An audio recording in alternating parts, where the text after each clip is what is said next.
Hello and welcome to the final lecture for our section on informal fallacies. Today I'll talk to you about fallacies of diversion. So a fallacy of diversion occurs when the meanings of terms or phrases are changed within an argument, or when our attention is purposely or accidentally diverted from the issue at hand. So when you're giving an argument and you have a single term used two different ways, then you can't guarantee that the conclusion follows from the premises. The context needs to be kept constant. You need to be using the term, any term that you use in the argument needs to be used in precisely the same way as you used that same term before. Or, a fallacy of diversion might be to divert attention away from the issue at hand. And we see this in, say, presidential debates where a politician is given a question, and instead of answering the question, the politician talks about something else, or talks about her opponent, how bad her opponent is, or his opponent, how bad his opponent is. In there, what's being done, purposely or accidentally, is to try to get the audience to stop thinking about the question or the issue that was brought up, because maybe it puts the politician in an unfavorable light. Okay, so equivocation is one fallacy of diversion. This fallacy occurs when the conclusion of an argument relies on an intentional or unintentional shift in the meaning of a term or phrase in the premises. So when this happens, you can't, like I said, guarantee that the conclusion follows. The context needs to be kept the same throughout the argument. Here's my example. Philosophy teaches you to argue, but if we want to make this world a better place, we need to stop arguing. Therefore, we should stop teaching philosophy. Okay, the first use of the term argue is the use that we've been considering in this class, having to do with premises and a conclusion and giving reasons and evidence for a point of view. The second use of argument has to do with bickering or having a verbal dispute. And if we want to make this world a better place, sure, we need to stop our verbal sort of disputes. But that doesn't mean we should stop having reasoned debates. Okay, so the conclusion just doesn't follow. If you used it in the second sense, if we want to make this world a better place, we need to stop arguing. The conclusion might be, therefore, we should stop having these verbal disputes. But if you used it in the first sense, philosophy teaches you to argue, the conclusion might be, if we want to make the world a better place, we should teach people to argue. Okay, so fallacy of equivocation uses the same term in two different ways, and it relies on that equivocation to get the conclusion. Here's another example. Philosophers say that you cannot get something from nothing. I tell you that you can. In the beginning there was nothing, that is, empty space. The spontaneous activity in this empty space produced our universe, so you really can get something from nothing. What's going on here? Well, philosophers have talked for centuries, millennia, about can you get something from nothing? When they say the word nothing, they mean like nothing at all, not even empty space. They mean literally nothing. So that if you say, well, here's nothing and nothing has properties, well, then you're talking nonsense, right? At least according to the way the philosophers use the term. And then this person is saying, well, I can tell you, you can get something from nothing, where nothing is defined as empty space. Okay, well, when you define nothing as empty space, you're not referring to you're not using the term nothing in the way that the philosophers were using it. So now you're not even talking about the issue that the philosophers had in mind. You're talking about some other issue altogether. So the key to this example is that the word nothing is used in two different senses. And since they're used in two different senses, then the conclusion seems to follow when it really doesn't. In order to have a good argument, you need to keep your terms. You need to make sure your terms are consistent with each other. Okay, so actually, there are quite a few scientists who use this sort of equivocation when attempting to argue that the universe came from nothing. Lawrence Krauss is an example of a modern-day physicist in his book, A Universe from Nothing. Staumann is another kind of fallacy. The fallacy occurs when someone's argument is misrepresented in order to create a new argument that can easily be refuted. The new argument is so weak that it is quote-unquote made of straw. The arguer then falsely claims that his opponent's real argument has been defeated. Okay, so you've got the opponent giving an argument, you've got the speaker who opposes the original argument, and the speaker just totally misrepresents the original argument, and then rejects the misrepresentation. Say, this argument I'm talking about is really bad, therefore my opponent's argument is really bad. Well, no, in order to respond to an argument, you can't misrepresent your opponent's point of view or your opponent's argument. You should present your opponent's viewpoint in the best way you possibly can to give the strongest reading, and then you should reject it. Right? If you reject a straw man, you never rejected your opponent's original argument, because the straw man argument does not accurately represent the opponent's original argument. Look at my example. The opponent says, because of the killing and suffering of Indians that followed Columbus's discovery of America, the city of Berkeley should declare that Columbus Day will no longer be observed in our city. Then the speaker says, this is ridiculous, fellow members of the city council. It's not true that everybody who ever came to America from another country somehow oppressed the Indians. I say we should continue to observe Columbus Day and vote down this resolution that will make the city of Berkeley the laughingstock of the nation. So the speaker misrepresented his opponent's argument. He said,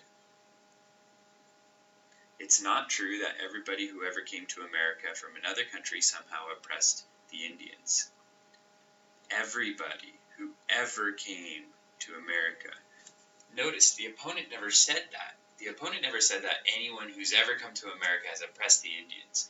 The opponent said that the Indians suffered and they were killed because of people who came to America. But it doesn't make any claim about everyone doing that. Okay, so then the speaker rejects this revised argument that misrepresents the original argument, but the speaker never really addressed the original argument. So, look, we need to be charitable to our opponents and read their argument in the best way that we can, rather than misrepresent it and then reject the misrepresentation and then think that we somehow we've rejected our opponent's original argument in a rational way. Okay, here's I think Bernie Sanders giving a straw man of NRA type National Riflers Association type arguments against gun control. Is that if we are going to make progress on this issue, and I know Hillary Clinton has kind of misstated my view, as a nation, we are going to have to stop shouting at each other, and we're going to have to come together. It means to say that very strong gun control advocates may not get everything they want. And people who think they should have a missile launcher in their backyard as a constitutional right may not have that. All right? All right, so the relevant quote that I wanted to pick out was this: "It means to say that very strong gun control advocates may not get everything they want, and people who think that they should have a missile launcher in their backyard as a constitutional right may not have that." Now, Bernie Sanders was probably joking here when he said that, there are gun rights advocates who think that they should have a missile launcher in their backyard.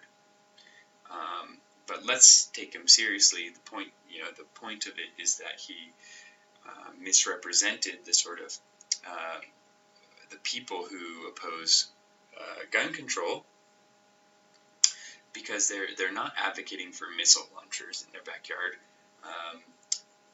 They're advocating for the right to bear arms, whatever that means, and not a right to a missile launcher or an A-bomb or something like that. Okay, so it looks like he misrepresented the anti-gun control advocate, their viewpoint. So he gives a straw man, and then, of course, he would reject this sort of view that we should be able to have missile launchers in our backyard, and therefore rejects the person who's against gun control.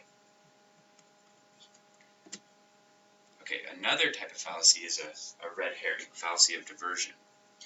This is a fallacy that occurs when someone completely ignores an opponent's position and changes the subject, diverting the discussion in a new direction. Well, this is the way Baronet defines it, but it could be defined a little more loosely, that maybe you're ignoring not necessarily your opponent's position, but you're ignoring the question, you're ignoring the issue at hand. Okay, so a red herring just is to ignore the issue at hand or your opponent's position and change the subject in order to take the attention off of the particular issue that is on the table. So here is President Trump, before he was President Trump, committing a red herring, or so I take him to be doing so. The question from Patrice was about, are you both modeling positive and appropriate behaviors for today's youth? We received a lot of questions online, Mr. Trump, about the tape that was released on Friday. As you can imagine, you called what you said locker room banter. You described kissing women without consent, grabbing their genitals. That is sexual assault. You brag that you have sexually assaulted women. Do you understand that? No, I didn't say that at all. I don't think you understood what was said. This was locker room talk. I'm not proud of it. I apologize to my family. I apologize to the American people. Certainly I'm not proud of it. But this is locker room talk. When we have a world where you have ISIS chopping off heads, where you have, and frankly, drowning people in steel cages, where you have wars and horrible, horrible sights all over, where you have so many bad things happening. This is like medieval times. We haven't seen anything like this, the carnage all over the world. And they look and they see. Can you imagine the people that are, frankly, doing so well against us with ISIS? And they look at our country and they see what's going on. Yes, I'm very embarrassed by it. I hate it. But it's locker room talk, and it's one of those things. I will knock the hell out of ISIS. We're going to defeat ISIS. ISIS happened a number of years ago in a vacuum that was left because of bad judgment. And I will tell you, I will take care of ISIS. So, Mr. Trump, we should get on to much more important things and much bigger things. Okay, so of course Trump doesn't completely ignore the issue at hand. He tries to address it by saying what I did was engage in locker room talk. But then for most of the time he talked about how we need to address the issues surrounding terrorism and ISIS, the atrocities of our world.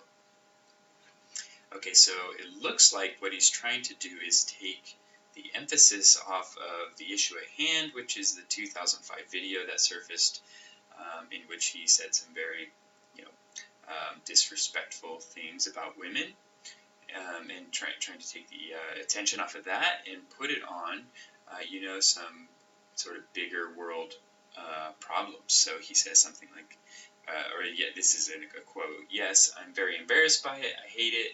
So but it's a locker room talk, and it's one of those things. There, he actually is addressing the issue, whether he addresses it well or not. But then he changes the topic to ISIS. I will knock the hell out of ISIS. We're going to defeat ISIS. ISIS happened a number of years ago in a vacuum that was left because of bad judgment. And I will tell you, I will take care of ISIS. Right, so he's trying to get you to forget about his 2005 video and think about, oh my gosh, ISIS, they're beheading Christians. ISIS, they're drowning people in cages, that kind of thing. So he tries to divert attention away from the issue of his quote-unquote locker room talk by talking about ISIS. Another fallacy of diversion is misleading precision. It's a claim that appears to be statistically significant, but it is not. Here's an example from the book. Our cookies contain 30% less fat, so you should start eating them if you want to lose weight. Well, wow, 30% less fat. Oh my gosh. These cookies are really something, aren't they? Well, 30% less than what? Right? The example sounds nice. Wow, I can have a cookie and lose weight too. But the question is 30% less fat than what? Than a tub of lard? Right? Like if it's 30% less fat than a tub of lard, well, then you're still eating something that's almost pure fat, right? So you have to know sort of what the reference is to when it comes to fallacy of, when it comes to statistics. In order for statistics to be meaningful, you need to fill in the details. And finally, missing the point. When the premises that seem to lead logically to one conclusion are used to instead support an unexpected conclusion. So you give some, you give some evidence for something, and then it looks like it's leading towards one conclusion, but then you give an entirely different conclusion that was completely unexpected. So, for example, and I don't know how to say this, Lao-Tse, maybe? Lao-Tse beer is the top-selling beer in Thailand, so it will be the best beer for Canadians. Okay, well, no. It looks like Lao-Tse beer being the best beer for Canadians is sort of completely irrelevant to it being a top-selling beer in Thailand. So it's missing the point to say that it follows that it'll be the best beer in Canadians, based on the evidence for Canadians, I mean.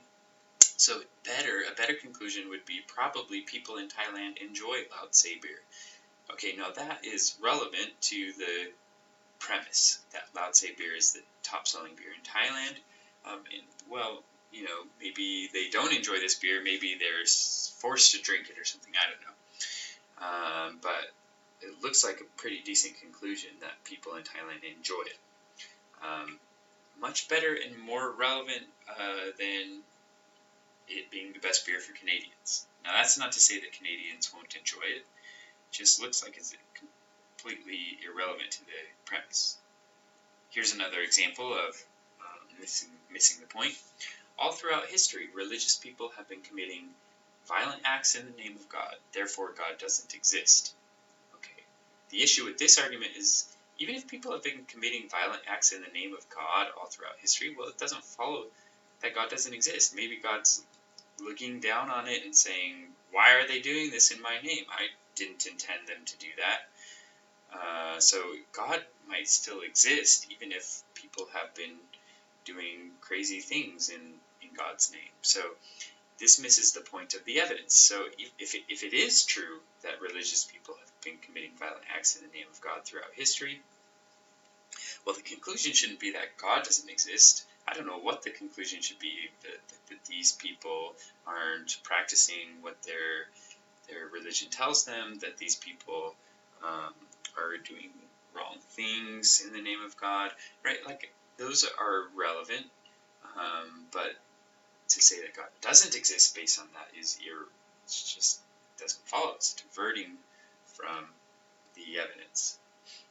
Okay, so there you go. Those are fallacies of diversion.